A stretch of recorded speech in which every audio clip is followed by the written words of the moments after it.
नमस्कार दोस्तों, स्वागत है आप लोगों का। अभी हम लोग एनसीईआरटी की हिस्ट्री क्लास 6 का चैप्टर 8 जो है अभी पढ़ रहे हैं। ठीक है, इसमें लास्ट पार्ट है, ये पहला पार्ट हम लोगों ने डिस्कस कर लिया है। ठीक है, चलिए तो बिना समय गवाए स्टार्ट करते हैं। देखिए, इससे पहले अभी जो है हम लोग एक मोशन वाली वीडियो पे अभी वीडियोस बना रहे थे। अभी एक्सप्लेनेशन कुछ उस पर दे नहीं रहे थे, एक स्टोरी की तरह सुना रहे थे। तो कुछ फीडबैक मिला कि नहीं ठीक है, ऐसे तो ठीक है, लेकिन अगर एक्सप्लेनेशन हो तो ज़्यादा अच्छा रहता है। ठीक है, तो उसी हिसाब से हम लोग सोच रहे हैं। ये भी एक तरह का वीडियो है, आप लोग इस पर भी अपना जो है मत दें, अपना कमेंट दें कि क्या सही, इस तरह से पढ़ाना सही है या उस तरह से कहानी की तरह आप सुनना चाहते हैं तो वो भी सही है। तो दोनों तरह की वीडियो भी हम डाल सकते हैं, कोई दिक्कत नहीं है। ठीक है, और अगर आप किसी कॉम्पिटिटिव एग्ज़ाम की तैयारी कर रहे हैं तो आप जुड़ जाइए हमसे। ठीक है, हमारा एक टेलीग्राम चैनल भी है, वहाँ भी उसका भी लिंक मैं डाल दूँगा। ठीक है, वहाँ भी आप जुड़ सकते हैं। वहाँ हम लोग प्रैक्टिस करते हैं क्वेश्चंस की। ठीक है, साथ में करते हैं। ठीक, मैं भी एक एस्पायरेंट ही हूँ। ठीक है, तो हम लोग साथ में करते हैं। जो भी यूपीएससी की तैयारी कर रहे हैं या बीपीएससी का कर रहे हैं, तो बेसिक चीज़ है, बेसिक जो है वो एनसीईआरटी से ही स्टार्ट होता है। तो अभी शुरू किया है हम लोग, लंबा एक जर्नी जो है तय करेंगे अभी 1-1.5 साल का। ठीक है, ये सब कुछ जो है फ्री रहेगा। ठीक, चाहे वो टेस्ट हो टेलीग्राम के अंदर या फिर ये वीडियोज़ हो। ठीक, अगर आपको ये नोट्स के रूप में भी चाहिए तो वो मुझे बता दीजिए, मैं वो आपको भेज दूंगा। ठीक है, ओके, चलिए तो बिना समय गवाए स्टार्ट करते हैं। पहला टॉपिक है हमारा अरिकामेडु। अरिकामेडु जो है वो एक महत्वपूर्ण जो है बंदरगाह था। ठीक, लगभग 2200 से 1900 साल पहले ये बंदरगाह हुआ करता था, एग्जिस्ट करता था। ठीक है, और ये बंदरगाह जो इस तरह से महत्वपूर्ण था क्योंकि यहाँ पे दूर दूर से, खासकर रोमन साम्राज्य और उस तरह जो उस वक्त में जो साम्राज्य हुआ करते थे, वहाँ से जहाज़ें आया करती थी और उसमें सामान लदे होते थे, आयात निर्यात यहाँ से होता था। ठीक है, तो दूर दूर से जहाज़ें आते थे और वहाँ से सामान यहाँ लाया जाता था इंडिया के अंदर, भारत के अंदर। ठीक, यहाँ जो है हमें एक इसी बंदरगाह के किनारे जो है एक ईंट का ढांचा मिला है, जिससे हमें लगता है, ठीक है, कि यहाँ पे एक गोडाउन हुआ करता था। क्योंकि अब जो सामान आ रहा है तो वहाँ उसको रखने के लिए भी एक जगह होना चाहिए। तो ईंट का वहाँ पे हमें ढांचा मिला है, तो हमको लगता है कि यहाँ पे एक गोडाउन था, इसमें हम लोग जो है सामान रखते थे, जो भी सामान बाहर से आता था। ठीक, चलिए आगे बढ़ते हैं। अब सामान कौन कौन से आते थे, कौन कौन सी ऐसी वस्तुएं थी जिसका व्यापार होता था। ठीक है, तो उस समय तो भूमध्य सागरीय क्षेत्र की बात करते हैं। यहाँ से एम्फोरा जैसे जो है पात्र मिले हैं। पात्र मतलब बर्तन। ठीक, एम्फोरा क्या होता था? एम्फोरा एक ऐसा बर्तन होता था जिसके दोनों तरफ कांच होते थे, खाँच होते थे, जिससे हम पकड़ सकते थे दोनों तरफ से। ठीक है, तो इसको एम्फोरा जैसा कहते हैं। ठीक, एक मतलब सुराहीदार कर।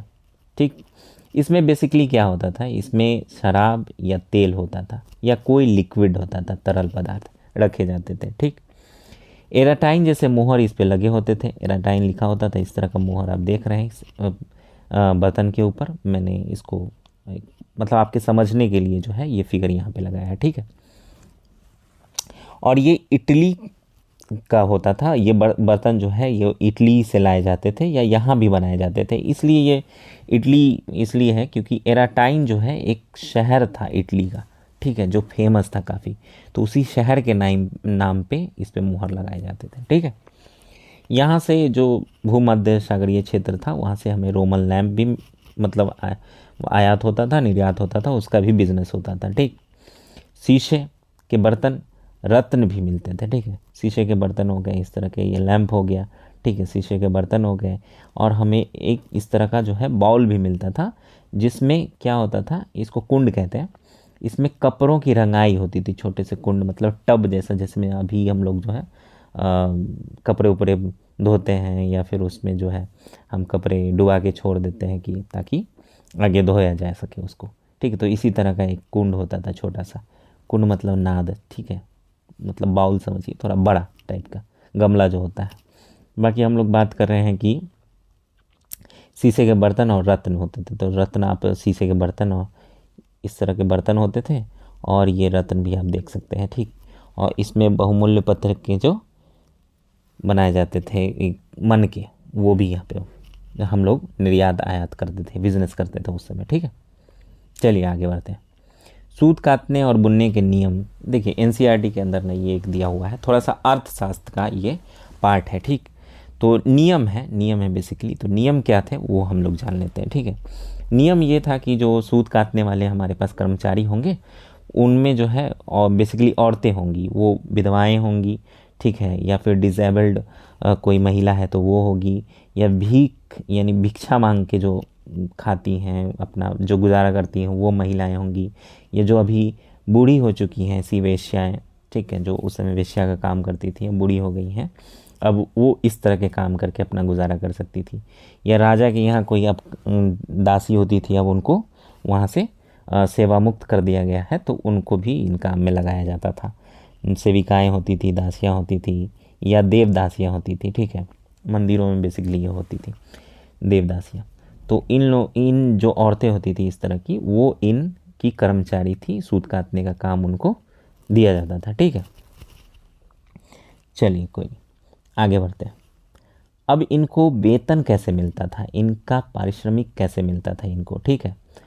तो वो इस आधार पे मिलता था, नियम ये था कि भाई आप जितना अच्छा काम करेंगे, ठीक है, जितना अच्छा आप काम करेंगे उसकी क्वालिटी जितनी अच्छी होगी उसी हिसाब से आपको हम जो है पैसा देंगे, ठीक, आपको पैसा देंगे या उसके बदले आपको जो भी मिले, आपको अनाज मिले या जो भी मिले, ठीक है, पारिश्रमिक जिसको यानी काम करने के बदले जो आपको मिलता है ना, बदले में आपको अपना गुजारा करने के लिए, उसी को पारिश्रमिक कहते हैं, ठीक।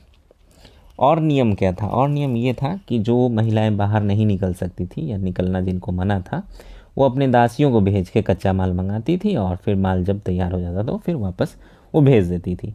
जो महिलाएं कारखाने जा सकती थी वो तड़के से अपना माल लेके जाती थी और फिर वो उनको वहाँ पे पारिश्रमिक मिल जाता था। अब एक नियम और था कि जो निरीक्षक होता था इनका, ठीक है, जो जिनके देख रेख में काम हो रहा है, वो किसी तरह का अगर गलत व्यवहार किसी महिला के साथ करता था तो उसको सज़ा हो जाती थी। अब गलत व्यवहार में क्या होता था, गलत व्यवहार में कि गलत व्यवहार तो है, लेकिन अगर किसी महिला को आप घूर रहे हैं या किसी से बात कर रहे हैं आप, तो उस पर भी सज़ा था, ठीक है। बाकी ये जो महिलाएं थी, कर्मचारी थी, वो काम अगर पूरा नहीं कर पाती थी तो उनको जुर्माना लगता था, ठीक है। और जुर्माना कुछ ऐसा होता था कि एक तो जुर्माना हो गया, कभी कभी तो अंगूठा भी काट दिया जाता था। तो इस तरह का जो है हार्ड कोर एकदम नियम था, ठीक है। आगे बढ़ते हैं। आगे है अभिलेखित मिट्टी के बर्तन, ठीक। तो कई बर्तन जो है ऐसे व्यापार में काम आते थे, जिसपे मतलब उनका व्यापार होता था, जिसपे क्या होता था कि ब्राही लिपि में गुदा होता था, ठीक है, उस पर लिखा होता था। ये बेसिकली क्या है, ये तमिल ब्राही है, ठीक है, लिपि जो है ये तमिल ब्राही लैंग्वेज है, अभिलेख है, ठीक। तो ये जो तमिल शुरू में था ना, तमिल लैंग्वेज, वो ब्राही लिपि में था, तो इसलिए तमिल ब्राही है, ठीक। ये जो आप देख रहे हैं, ठीक, ये लैंग्वेज। तो इस तरह का गुदा होता था और इस तरह की बर्तन होती थी, जो आपको मैंने फिगर में दिखाया, ठीक है, ताकि आपको समझ में आए। चलिए आगे बढ़ते हैं।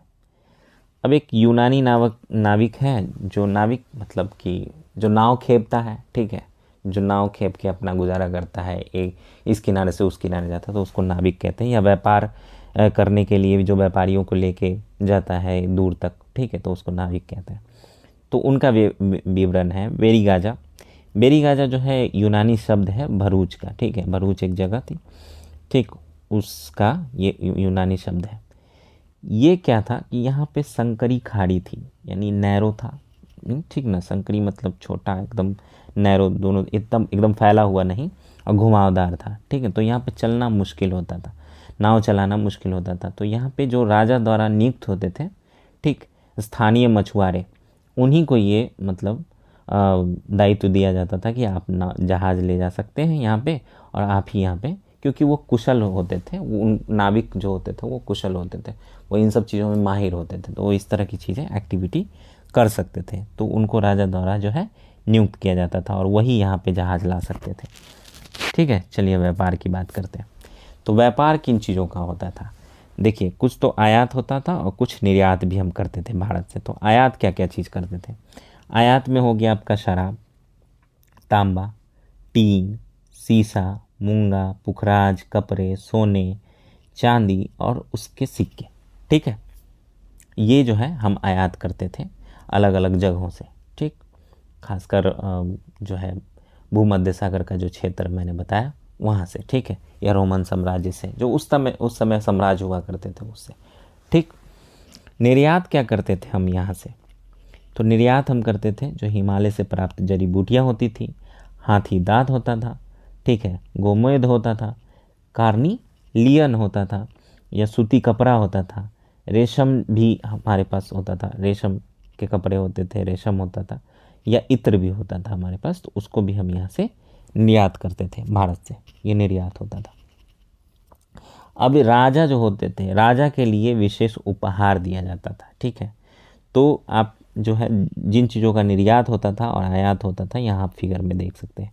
ये मैंने एक फिगर जो है यहाँ पे शराब और ये सिक्के सोने के और ये पोखराज और रत्न, ये सब जो है मैंने यहाँ पे जो आयात का सामान है वो ऊपर के फिगर में, और जो निर्यात का सामान है वो मैंने नीचे के फिगर में यहाँ पे दिया है, ताकि आप आसानी से समझ सकें फिगर देख के भी, ठीक है।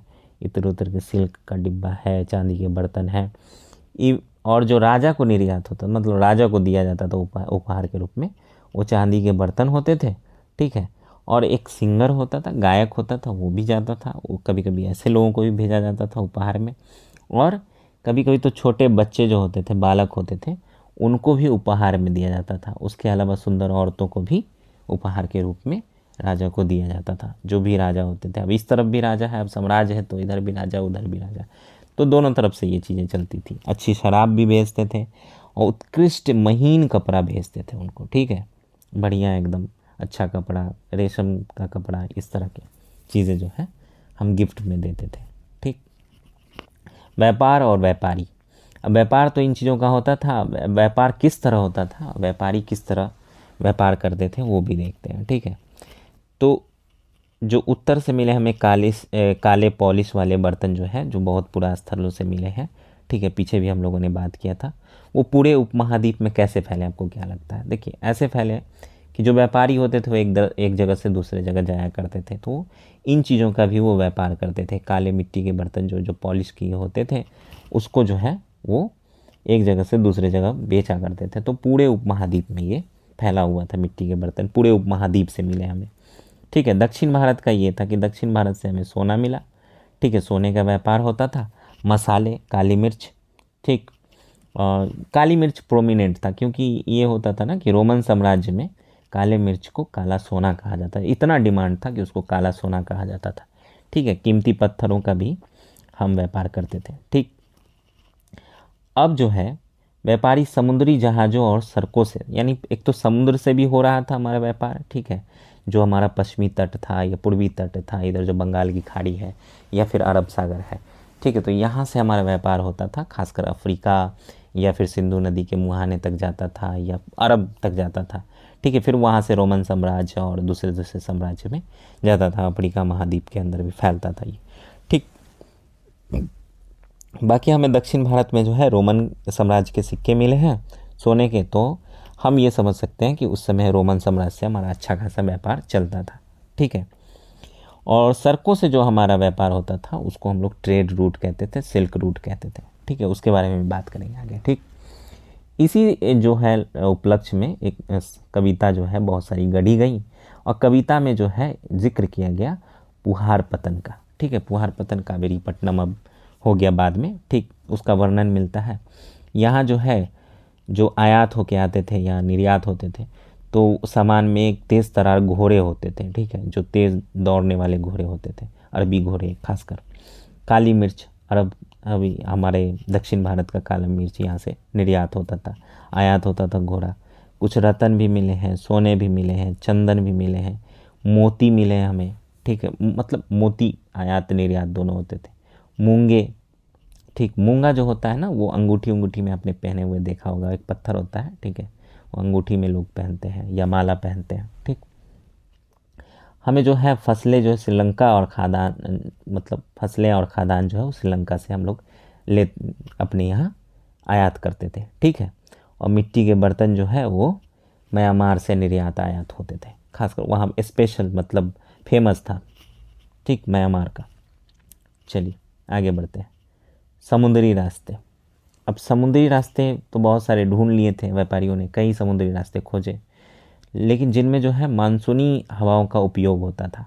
अब मान लीजिए कि किसी को हम आना है अरब तट से या अफ्रीका के तट से, कहाँ आना है, भारत आना है, भारत के पश्चिमी तट पे। तो वो क्या करते थे ना उस समय, दक्षिण पश्चिमी जो मानसून होता था, ठीक है, जब आता था तब वो ये यात्रा करते थे, ताकि उनकी यात्रा जो है आसानी से हो जाए, क्योंकि हवा का ब्लो जो है वो इस साइड से, ठीक है, पश्चिम की तरफ से पूरब की तरफ होता था उस मानसून में, तो आसानी से वो जो है अफ्रीका या अरब के तट से भारत के तट पे पहुंच जाते थे, ठीक है। तो ये उन्होंने खोज कर लिया था, ठीक। बाकी लंबी यात्रा करनी होती थी, अब लंबी यात्रा होने लगी थी, तो अब नाव से तो उतना दूर यात्रा करना मुश्किल हो गया था। तो अब उन्होंने क्या किया कि मजबूत तरह के जहाज़ का निर्माण किया, ठीक है। फिगर में मैंने दिया हुआ था कि आप समझ जाए, ठीक है। इस तरह के जहाज़ जो है उन्होंने निर्माण करना स्टार्ट कर दिया था इसी समय में, लगभग 2300, मतलब समझिए 2300 से लेके 2000 साल पहले, ठीक, ठीक है। चलिए आगे बढ़ते हैं। समुद्र तटों से लगे राज्य के बारे में कुछ बात कर लेते हैं। अब देखिए यहाँ पे क्या हुआ कि दक्षिण भारत में तटीय प्रदेश, अभी ये दक्षिण भारत का क्षेत्र है, ठीक है। तो ये तट क्या है, एक पूर्वी तट है और ये पश्चिमी तट है, ठीक है। तो दोनों तरफ होंगे, तो दक्षिण भारत के ही क्षेत्र थे। तो दक्षिण भारत जो है तटीय प्रदेश, पहाड़ पठार और नदी मैदान थे, ठीक है। पहाड़ पठार, हम नदी मैदान देख सकते हैं, पहाड़ पठार और नदी के मैदान, ठीक है। यहाँ पे कावेरी नदी का मैदान था, ठीक, उपजाऊ था, ठीक। वहाँ जो सरदार होते थे ना, राजाओं के पास संपत्ति और शक्ति होने लगे, पहले सरदार थे फिर राजा बन गए, ठीक है। मूवेंदर जो है एक मूवेंदार एक तमिल शब्द है जिसका मतलब होता है 3 मुखिया, ठीक है, जिसमें चोल, चेर और पांड्य थे, ठीक, जिनके सत्ता के केंद्र जो थे, एक तटीय होता था केंद्र और एक अंदरूनी केंद्र होता था, ठीक है। तो लगभग दो, सबके पास 2-2 केंद्र थे, तो 6 केंद्र हो गए। 6 में से 2 ऐसे केंद्र थे, ठीक है, राज्यों के पास, ऐसे मतलब सरदारों के पास, जो बहुत ही महत्वपूर्ण थे। उसमें कौन कौन सा केंद्र था, एक तो पतन था, ठीक, यानी बंदरगाह पतन, जहाँ पे सामान वामान उतारते हैं, जहाँ से ट्रेड करते हैं, वो चोलों का था, ठीक है, जिसको पुहार पतन कहते हैं, ठीक। इसको बाद में कावेरीपट्टनम मैंने बताया आपको, ठीक। और एक जो फेमस था वो राजधानी थी पांड्यों की मदुरई, ठीक है, ये महत्वपूर्ण केंद्र था। इन दोनों का नाम आप याद रखिएगा, ठीक। ये क्या करते थे, अब ये जो सरदार थे ये व्यापारियों से शुल्क नहीं लेते थे, कर नहीं लेते थे, ये क्या करते थे, उपहार मांगते थे, गिफ्ट दो हमको, ठीक है, गिफ्ट लेते थे उनसे, ठीक। कभी कभी ऐसा होता था कि सैनिक अभियान करते थे और तब शुल्क वसूलते थे, ठीक है। और उस शुल्क को ऐसा नहीं कि अब लूट लिया रख लिया खुद के पास, नहीं, उसको लेके आते थे, अपने सैनिकों में बांट देते थे, अपने सगे संबंधियों में बांट देते थे, पुरोहितों को दे देते थे, ऐसा कर कुछ हिस्सा अपने पास रखते थे, ठीक है। अब उसी दौर में क्या हुआ, संगम जो साहित्य है वो रचा गया, ठीक। तो संगम कवियों ने मुखियाओं, जो ये तीनों मुखिया थे, इनके लिए प्रशंसा के कविताएं लिखे, क्योंकि वो धन जो है ये संगम कवियों को भी दिया करते थे, ठीक है। तो धन मिल रहा है तो उनके लिए हम प्रशंसा में कविताएं लिखते थे, ठीक है, ये कवि। उसके बाद क्या हुआ कि लगभग 200 साल बाद दूसरे वंश आए जिसका नाम था सातवाहन वंश। ये पश्चिमी भारत में इनका प्रभाव था, यानी जो गुजरात का क्षेत्र है, ठीक। जिसके जो प्रमुख राजा हुए वो गौतमीपुत्र श्री सतकर्णी हुए। इनकी माता का नाम था गौतमी बलश्री, ठीक, माता का नाम था गौतमी बलश्री। इनकी माता ने ही जो है अभिलेख दान किया था, जिससे हमें इनके बारे में पता चलता है, श्री सतकर्णी के बारे में, सातवाहन वंश के बारे में। सातवाहन शासकों को ही दक्षिणापथ कहा जाता है, ठीक, दक्षिणापथ का स्वामी कहा जाता है। दक्षिणापथ का स्वामी कहने का मतलब है कि ऐसा रास्ता जो दक्षिण की तरफ जाता है, मान लीजिए पश्चिम से दक्षिण की तरफ जाता है, तो इस रास्ते पे जिसका स्वामित्व होगा वो होगा दक्षिण पथ का स्वामी, ठीक है। तो वो कौन था वंश, सातवाहन वंश था, ठीक है। और जिसमें सबसे प्रमुख कौन थे, श्री सतकर्णी। इनकी माता का नाम क्या था, इनकी माता का नाम था गौतमी बलश्री, जिन्होंने अभिलेख दान किया, ठीक है, इतना याद रखिएगा। चलिए आगे बढ़ते हैं, रेशम मार्ग यानी ट्रेड रूट और कुषाण वंश के बारे में, ठीक। तो कुषाण जो था, कुषाण वंश, ठीक, अब जो कनिष्क और इन सब के बारे में पढ़ेंगे, ठीक है। आगे हम लोग बात करेंगे जब स्टैंडर्ड बुक हम लोग फॉलो करेंगे। अभी जितना जानकारी अभी एनसीईआरटी के अंदर है वही हम लोग डिस्कस कर रहे हैं, लेकिन हम लोग बहुत डीपली डिस्कस करेंगे जब आगे हमारे शर्मा को डिस्कस करेंगे, ठीक है।